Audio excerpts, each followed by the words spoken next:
প্রথম দেখায় ছিল একটি সাধারণ কঙ্কাল, তবে সামান্য কিছু সূত্র ধরে গবেষকরা খুঁজে বের করেছেন এর প্রকৃত পরিচয়।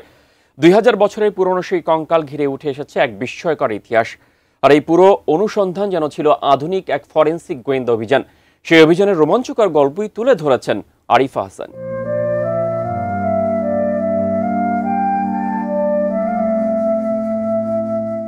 2017 সালের কথা।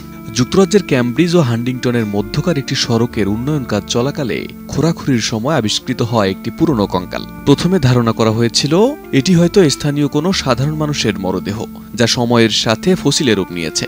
তবে এর প্রকৃত পরিচয় বেরিয়ে আসে গবেষণার গভীরে গিয়ে। প্রত্নতাত্ত্বিকদের সেই সময় আন্দাজও ছিল না যে কঙ্কালটি আসলে 2000 বছরের পুরনো এবং এটি সারমাসিয়ান নামে এক প্রাচীন যাযাবর জাতিগোষ্ঠীর এক পুরুষের। এই তথ্য গবেষকদের চমকে দেয়, কারণ সারমাসিয়ানরা ছিলেন পারস্য ভাষাভাষী যোদ্ধা জাতি, যারা মূলত বর্তমান রাশিয়ার দক্ষিণাঞ্চলে বসবাস করতেন। তবে প্রশ্ন ওঠে, রোমান সাম্রাজ্যের আরেক প্রান্ত থেকে এত দূরের ইংল্যান্ডে কিভাবে পৌঁছেছিল ওই যুবক? এই প্রশ্নের উত্তর খুঁজেছেন গবেষকরা দক্ষ গোয়েন্দার মতো। সম্প্রতি কারেন্ট বায়োলজি জার্নালে প্রকাশিত গবেষণাপত্রে উঠে এসেছে সেই অনুসন্ধানের রোমাঞ্চকর ফলাফল। কঙ্কালটির নামকরণ করা হয় অফোর্ড ক্লুনি 203645। এটি পাওয়া যায় ক্যামব্রিজশায়ারের একটি নালার মতো জায়গায়। সেখানে তার সঙ্গে এমন কিছু ছিল না যার ভিত্তিতে জাতিগত বা পারিবারিক পরিচয় নির্ণয় করা সম্ভব হতো। তবে কানের ভেতরের হাড় ছিল সবচেয়ে ভালোভাবে সংরক্ষিত। সেখান থেকে সংগ্রহ করা হয় ডিএনএ। RICL TMX, যুগের পর যুগ স্থাপনা থাকে মজবুত।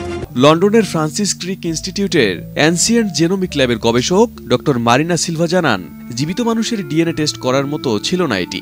ডিএনএ ছিল ভাঙাচোরা, কিন্তু তাতেই মিলে গেল এক ভিন্ন জাতিসত্তার উপস্থিতি। বিশ্লেষণে স্পষ্ট হয় কঙ্কালটির জিনগত গঠন রোমান ব্রিটিশদের থেকে একেবারেই আলাদা।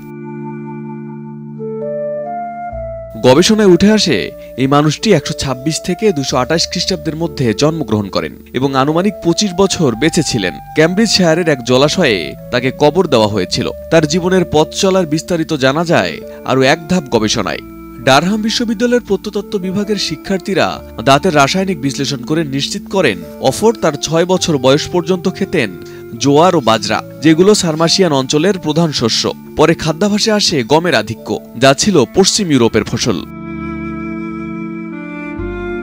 মনে করা হচ্ছে তিনি হয়তো পরিবারের প্রথম সদস্য যিনি ব্রিটেনে পা রাখেন, এবং ঐতিহাসিক প্রমাণ অনুযায়ী 175 খ্রিস্টাব্দে রোমানদের সঙ্গে যুদ্ধে পরাজিত হওয়া সারমাসিয়ান যোদ্ধাদের একাংশকে ব্রিটেনে মোতায়েন করা হয়েছিল। সম্ভবত সেই সূত্রেই এই স্থানান্তর। ডিএনএ এবং রাসায়নিক বিশ্লেষণের মাধ্যমে ইতিহাসের এই নিখুঁত পুনর্গঠন সম্ভব হয়েছে বলে মনে করেন গবেষকরা। তাদের মতে এখন পর্যন্ত এটাই প্রথম বায়োলজিক্যাল এভিডেন্স। গবেষকদের এমন সাফল্য বিশ্বজুড়ে তাক লাগিয়ে দিয়েছে। একটি পুরনো হাড় থেকে পাওয়া ডিএনএ, দাঁতের ভেতর লুকানো খাদ্যাভ্যাস এবং ইতিহাসের পাতায় হারিয়ে যাওয়া যাযাবর এক যুবকের জীবন, সব মিলিয়ে গবেষণাটি যেন এক আধুনিক ফরেন্সিক গোয়েন্দা গল্প। আর তার পরতে পরতে লুকিয়ে আছে হাজার বছরের পুরনো বিস্ময়ের ছোঁয়া। Arif Hasan, ATN news.